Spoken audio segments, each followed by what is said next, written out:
So how do you make a game in 2 weeks? Well, you need a lot of planning. So this is how I did it.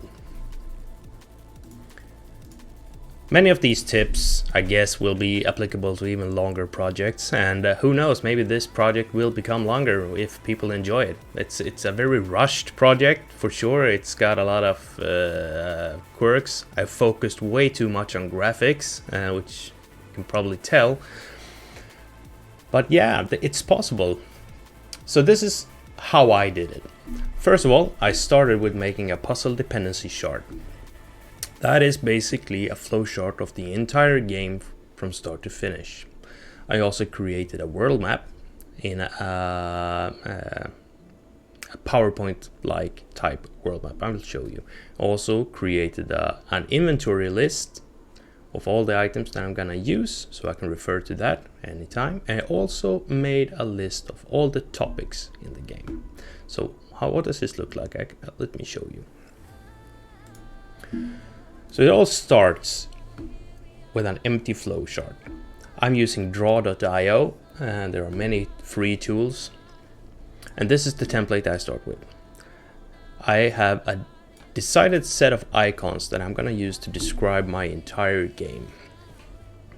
I have a scene setup, a sub goal, the end goal, a cutscene, dialogue trigger, and in between all of these I have oh, hang on, actually this one should be down here.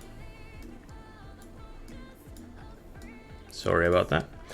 And below here I have actually player interactions. So these are actions. These are items that I can pick up or combine. These are a new one that I call database interactions. These are actually the player's knowledge, the brain of the player. So these aren't inventory items in the classical sense. These are, oh, you've learned the name of that character. So that's a database interaction. Combined items, if you take two items and combine them together, it's like a darker, it's orange, so it's related to this one. And finally, we have the dialogue trigger. If there's any type of dialogue that should trigger something, please open the door, please go away, something like that. It's one of these. Then I start to map out my game. So it's going to be a lot of spoilers here, but this is made for a game jam, so I don't really mind. It's going to change a lot if I go for a bigger project later. So the game starts in an office. The first thing we need to do, turn on the lights. When we turn on the lights, we can do a couple of things. We can open the drawer. No, sorry, we're in the office. We can turn on the lights, we can open the drawer, or we can turn on the computer. These are the three options we have, and they take all these three branches are separate. If we turn on the lights, we can get the letter. If we get the letter, we're gonna get some data entries. We're gonna get a couple of names, Ethan, Maria. We're gonna have a mention of a theater, Mysterious Theater. We're also gonna have a mention of Unit Night 2 and something called the Midnight Sonata. If we open the drawer, we're gonna get a key. Using that key, we can then open the safe, and in the safe we get our forensic kits, our badge, our pistol or a revolver. If we turn on the computer, we can then do a search for the theater. Then we will learn the location of the theater. That's a sub goal. And that also unlocks the door, allowing us to leave the office. Because then we can actually travel to the theater.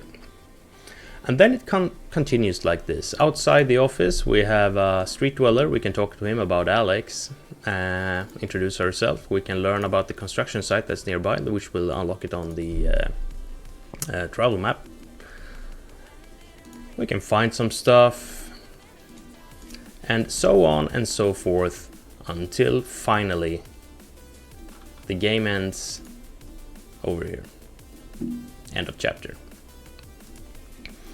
To make this more visual, we also made a world map. This is where the game starts.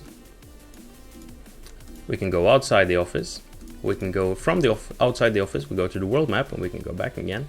And from the world map, we can travel to different sites. The construction site, the Takahashi offices, outside the theater. We can go downtown, I mean, of course.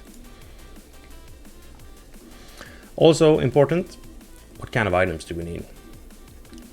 So made this list super simple and very spoilery for you guys, I guess. So these are all the items you need to complete this small game or chapter of a bigger game.